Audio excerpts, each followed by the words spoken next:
Yan. Good morning guys. Si Kuya Landol po ito. Kuya Landos Channel. Good morning. Yung guys ay didemo tayo ng ating cheese.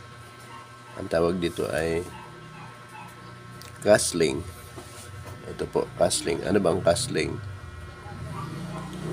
Ang castling po ay para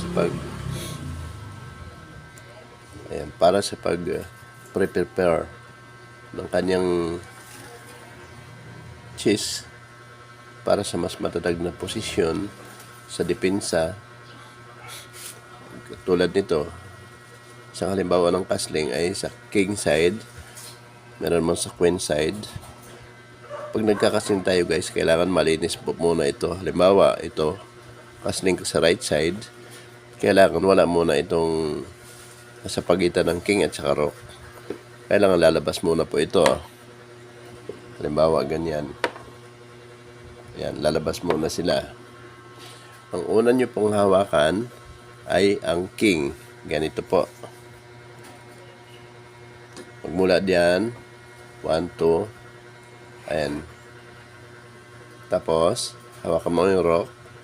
Ayan, casting na po yan. Okay. Balik po natin.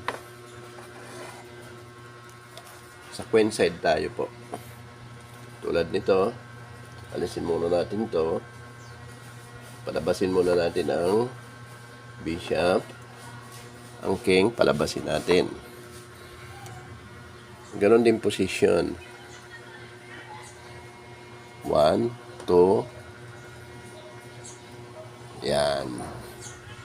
Tapos, yan.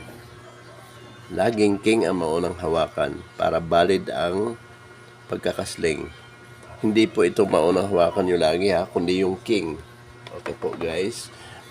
Ulit, ang pagkakasling po ay para magiging matatag ang posisyon ng yung pyesa. Para may depensang maayos ang king.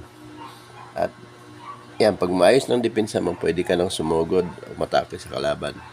Okay guys, maraming salamat po. This is Kuya Landos Channel. Thank you very much. God bless us all.